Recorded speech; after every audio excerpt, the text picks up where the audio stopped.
Hello everyone, welcome back to my channel. My name is Amir Poonawala. I am a licensed immigration advisor for New Zealand and migration agent for Australia here at G.E.M.S International. Our office is based in Auckland City of New Zealand. And yes, if you have not already subscribed to our channel, please click the subscribe button and push the bell icon so you can get regular updates on various immigration related issues and how to apply for different types of visas. Thank you. And yes, please read our legal disclaimer in the comment section of this video before you start watching this video. Thank you. Okay, let's come to another burning topic that we will discuss today, which is most likely in the minds of thousands of people who have arrived in New Zealand as refugees and are keen to sponsor and bring their family members who are currently back in their home countries from where they originally came and help those family members to relocate and settle down in New Zealand. We are receiving countless calls from refugees who are currently either based in New Zealand or overseas in various war hit and in a very impoverished situation. Such countries, the nationals over there are willing to relocate to promising countries like New Zealand and many other destinations.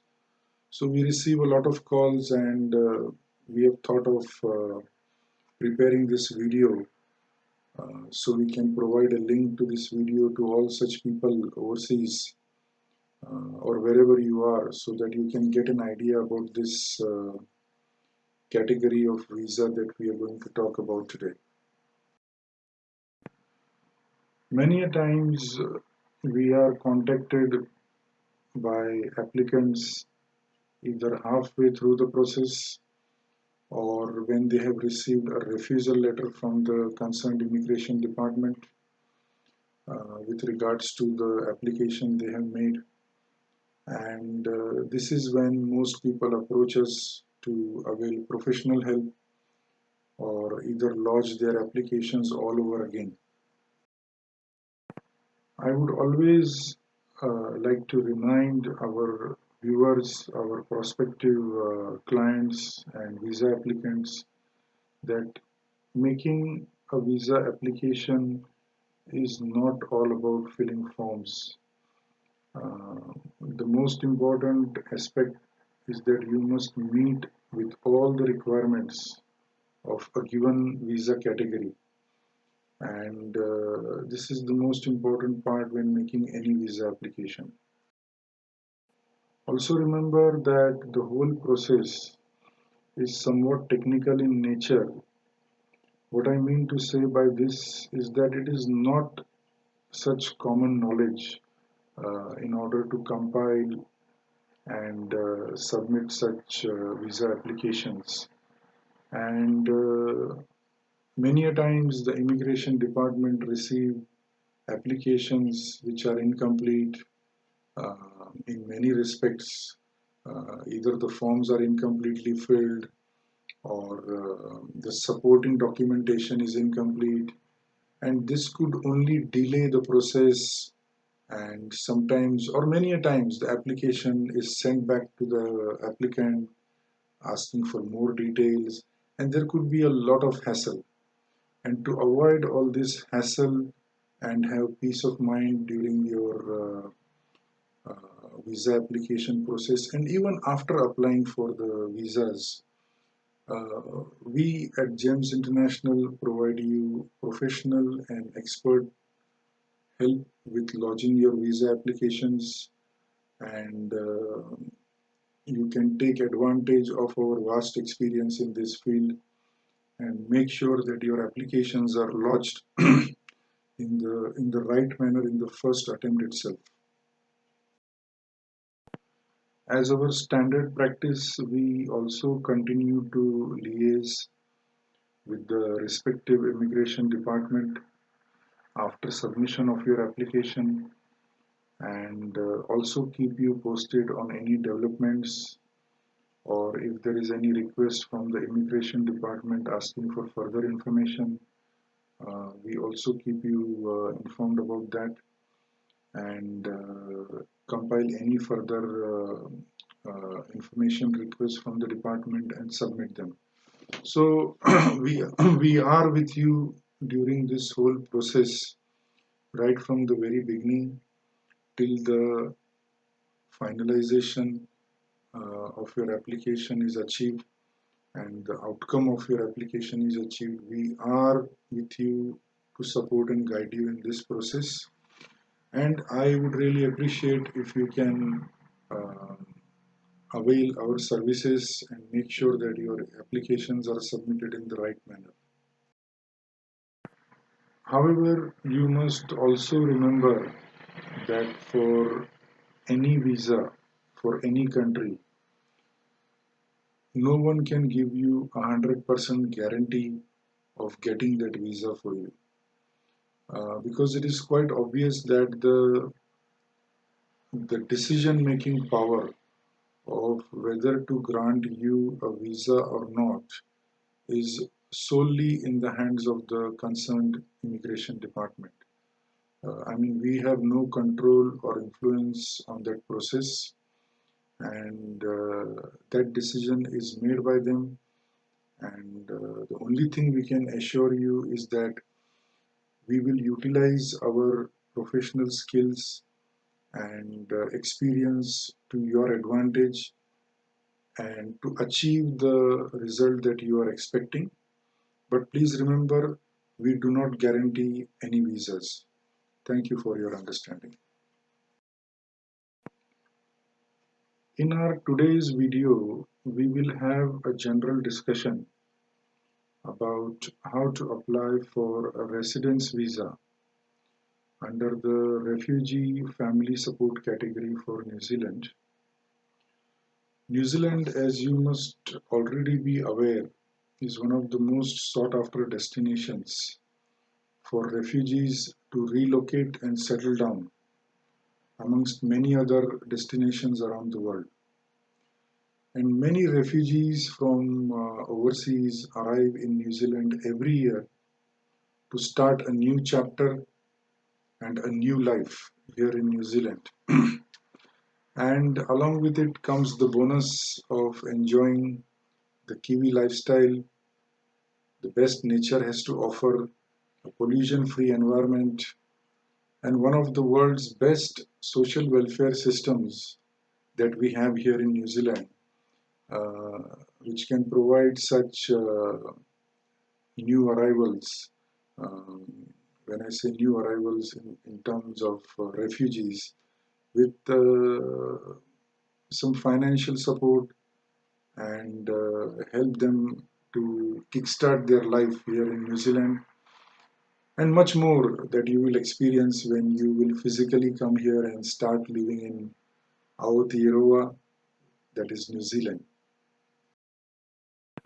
Currently, the only way we can lodge a residence application under this category is through the usual paper-based application.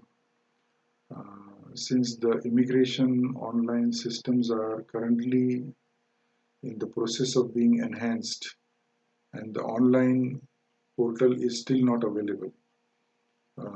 That is why we have to continue using the paper applications. Our preferred mode of submitting any application for our clients is the online portal for the respective immigration department, since it is the most efficient and hassle-free way of submitting and following up with regards to your application with the concerned department. However, in this instance, we will only be able to submit a paper application. Also, I would like to reiterate in all my videos that if this is the first time you are applying for a visa for New Zealand, you are most likely going to come across some unauthorized agents in the city or town wherever you live. And I sincerely request you that you make yourself aware of the risks involved in getting your applications made and lodged through such unauthorized agents. I mean, let alone the damage it may do to your profile and your application. If something goes wrong or some incorrect information is submitted and you end up receiving a refusal letter. So please, it is our sincere request that you take the help of a licensed immigration advisor when lodging any visa application for New Zealand if you wish. Okay, so let's continue talking about the refugee family support category residence visa application. And you must remember that this is a two-tier system of registration for sponsors who are wanting to sponsor their family members under this category. Also, you must note that there is an annual quota of 300 places under this category for family members of Tier 1 and Tier 2 sponsors. And another important point that you must remember is that Tier 1 sponsors who have no other immediate family in New Zealand are given first access to such available places.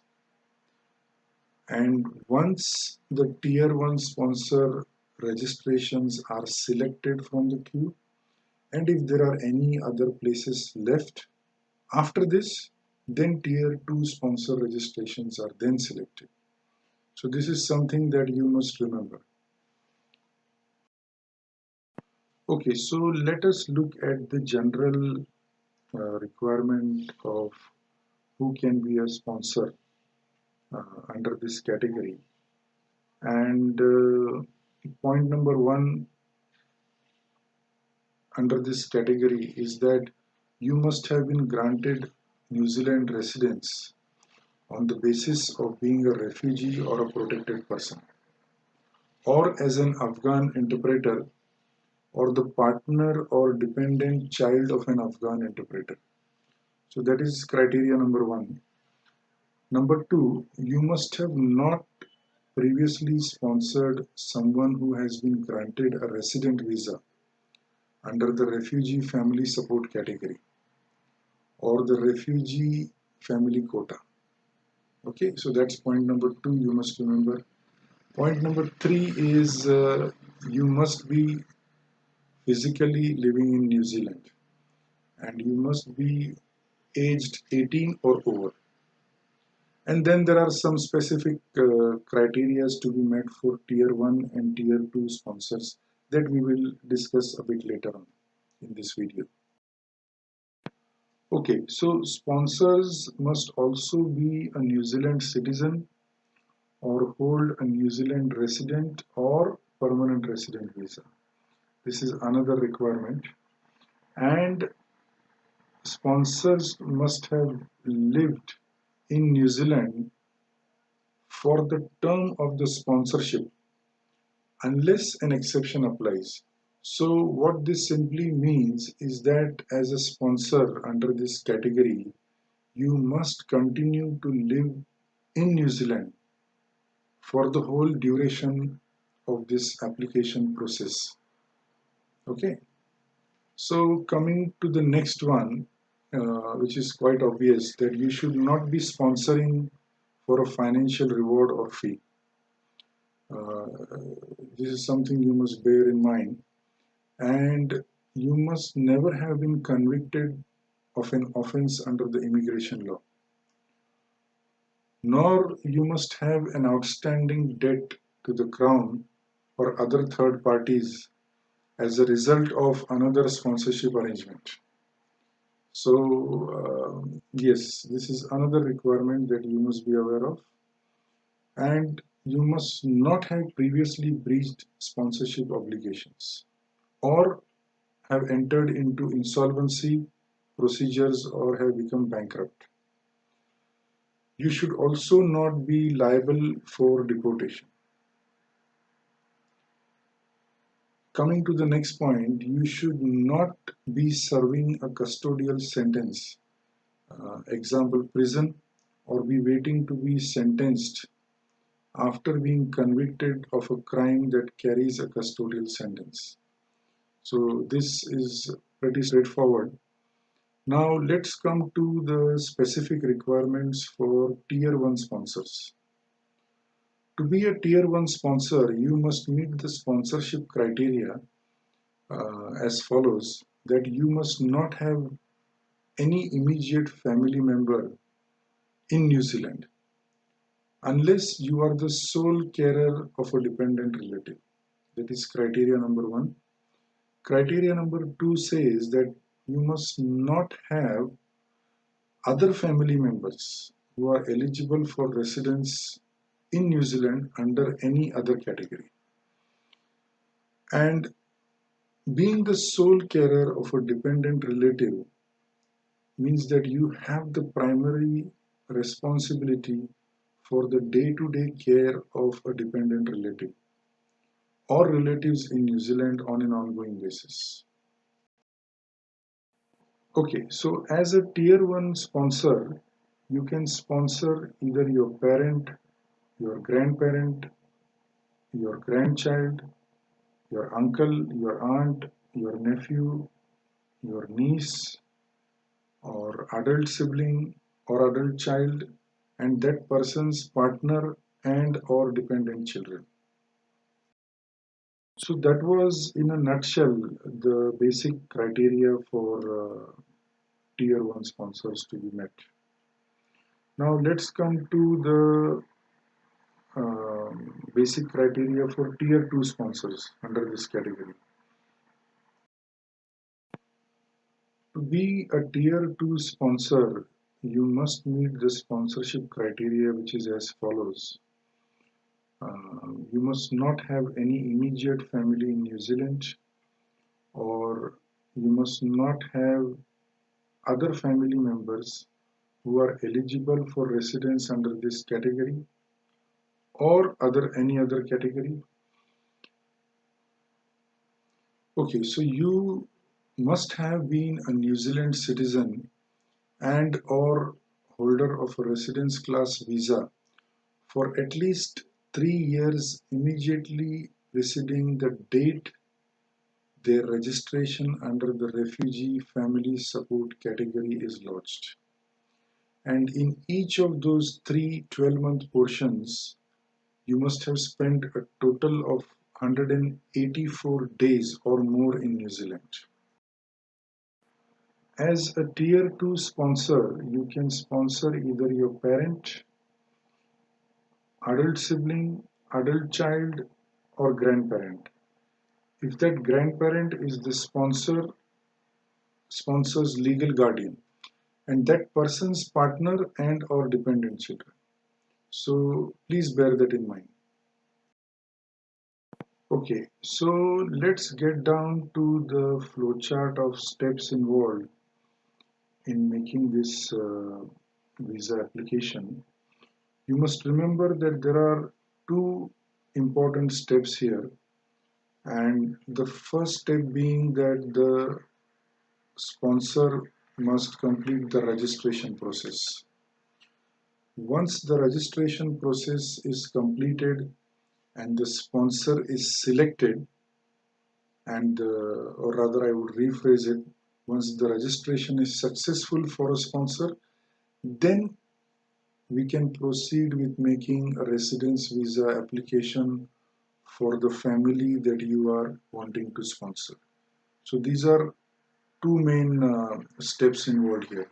You simply can't jump and make a residence application. The sponsor registration has to be successful, and even before you proceed with the sponsor's registration application, I will now explain you the steps involved prior to that. So let's come to step number one, which is quite obvious that you must know in the first place whether as a sponsor you are even eligible to start the process. So, how can you find that? I mean, it's quite obvious that you must avail professional help from a licensed immigration advisor and get a formal assessment done for yourself uh, in those circumstances when you decide to lodge the application to figure out whether you are an eligible sponsor or not, and whether you will fall under the tier 1 category of the sponsor or tier 2 category of the sponsor. So once this assessment is done, it will give you a clear picture as to where you stand and whether you can proceed with this sponsor registration application process. So let's say, for example, we do a formal assessment for you and find out that you are an eligible sponsor to register under this category, and then apply for residence under this category for the family that you are wanting to sponsor. Congratulations. Then comes the next step, as always, to start arranging all the supporting documentation that you require to register yourself as a sponsor. And we, as a matter of our standard practice, will provide you with a checklist of documents in order for you to start arranging those documents so that we can compile and submit your sponsor registration application. Now again, due to the lengthy list, we will not go through that list in this video, but you are welcome to get in touch with us and we can discuss in depth. Also, you must remember that due to this ongoing COVID-19 situation across the world, uh, and the fact that many, or rather all overseas immigration offices are currently closed, um, the processing of such applications may take longer than usual. Under normal circumstances, it could take anywhere between 4 to 8 weeks to process such applications for sponsor registration. Okay, so let's say, for example, your sponsor registration application was submitted and down the line it gets selected and you receive an invitation to apply for residence for the family that you want to sponsor who are currently overseas. Congratulations once again that you have received this letter. And then the process of making the residence application for that family starts. Another important point you must remember is that you have 12 months on hand in order to compile the residence application for such sponsored family and submit it to the immigration department. So this 12-month phase is very important. I will always recommend that you make an early start to start arranging all the supporting documentation required for the residence application as soon as this invitation to apply for residence letter is received. Because from experience we have seen that it has taken months and months for the applicants overseas to arrange the documents, and in many instances after we receive the whole document, the whole documentation, and after reviewing it, we have found that 99.99% of times we have received incomplete documentation. So again, then we have to start coordinating with you all over again, and you will have to then arrange whatever is missing. And this could take time, again, then there are these international couriers being sent back and forth. So I would say that you make an early start so that we arrive at a complete application as soon as possible and not wait till the last minute for submission, you see. So let's say you have managed to arrange all the supporting documents, and we have organized, we have compiled everything and submitted it to the respective immigration department. Once this is done, you must allow the immigration department. As of today, I have checked on the immigration website. The processing time frame for such a residence application is showing as 26 months.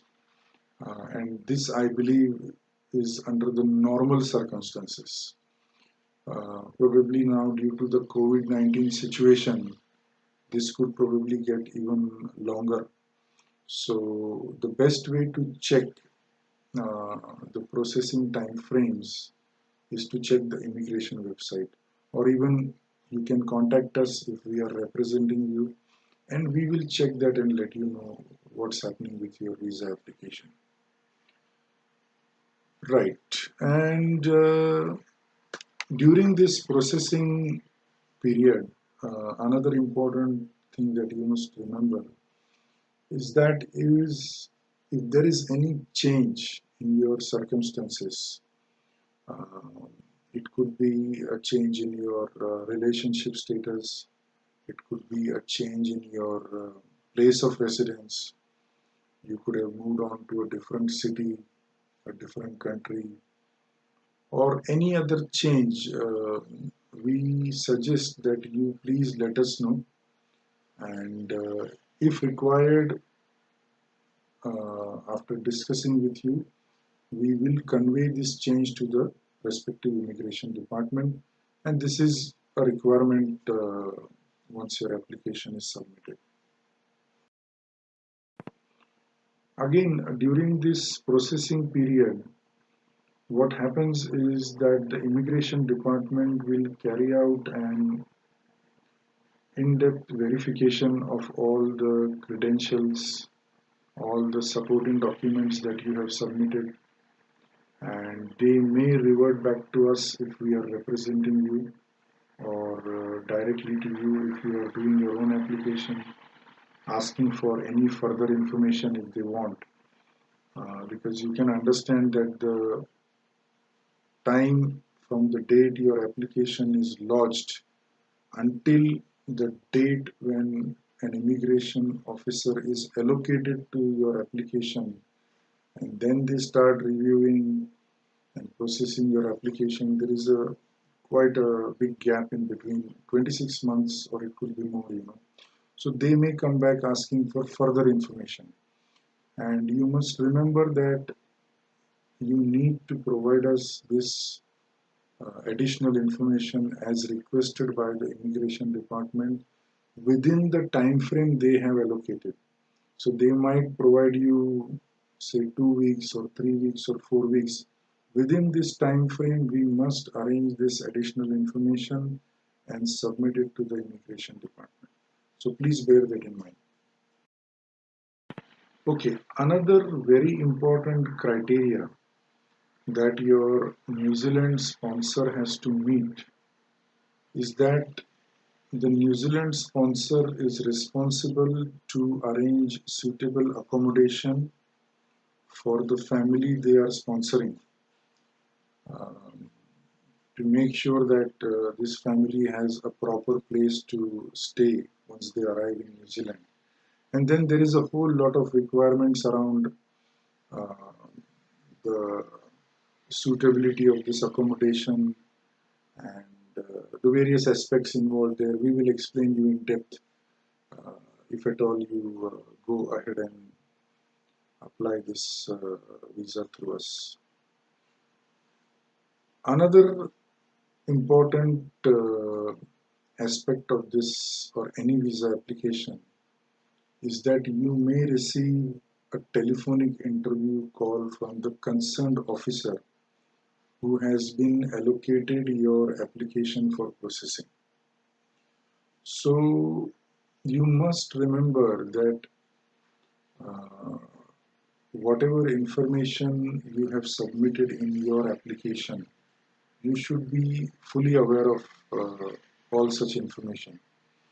Uh, Purely due to the fact that the officer is likely to ask you questions surrounding your application or whatever information you have indicated in that application. As a matter of our standard practice, we will sort of train you um, to face such an interview call. We normally provide you with a list of likely questions that may be asked during such an interview. And in some cases, if we feel that we need to get your confidence level up to the mark, we may even conduct some mock interviews uh, so as to help you understand how this telephonic interview call takes place, and just so that your confidence level is good enough, you just have to simply answer all the questions that have been asked in a nice, correct, and truthful manner. So we will guide you and help you on how to face such interviews. However, you must remember that the case officer who will call you for such a telephonic interview may ask any question, and they have the discretion to ask you any question relevant to your application, and not just the ones that we have given in our list. So please bear that in mind, uh, and you must remain well prepared for such an interview. Normally, they will call you during their working hours, but in case you receive such a call, you are in the middle of something, you are driving, you are not in a position to take that call at that point of time, you can always request the officer or the caller to reschedule the call for you and call you on another date and at a given time. So that's a possible thing. Okay, last but not least, as mentioned earlier, you must also meet with the health and character requirements for this category, along with a bunch of other criterias and requirements. I will not be going into very detail, otherwise this video could become quite lengthy. So on and so forth. So we will discuss all these areas and requirements in detail if at all you decide to lodge your application through us. If you still have any other questions, you are most welcome to get in touch with us, and we will be happy to book a consultation for you over the telephone, so you can ask us all the queries that are in your mind, and we can look into all those areas and clarify as much as possible. In case if you are from a country or a region where English is not spoken, we can also organize interpreter for your mother tongue, uh, and have the interpreter either here in our office, or if you have an interpreter over there, you can have them, and we can discuss with you through the interpreter. Thank you. I would always like to remind our viewers that due to the tricky and complex nature of many visa applications. We highly recommend our viewers to avail professional help from a licensed immigration advisor at all times to lodge any of your visa applications if you wish.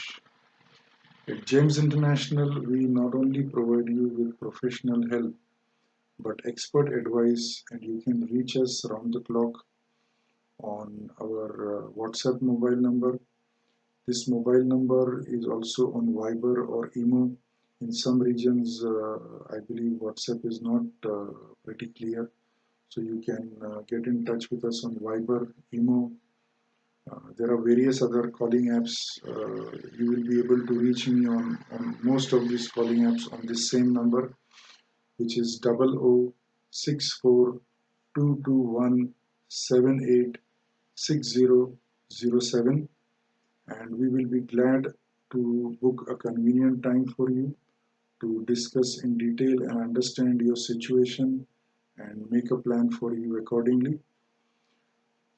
We also arrange visas for several other countries, and again, due to the exhaustive nature of this visas and different types, if you have any visa related requirement, please get in touch with us. Our contact details are all provided in the comment section of this video, and we will be happy to assist you. Thank you once again for taking the time to watch our video. I hope you have found this video useful and interesting. If you liked the video, please press the like button, subscribe to our channel, and press the bell icon so you can get regular updates whenever we post new videos on various immigration related issues and how to apply for various different types of visas. Until then, thank you once again. Take care, maintain social distancing, wash your hands regularly, and we hope and pray that you remain safe and well wherever you are in the world. Until then, see you next time. Goodbye.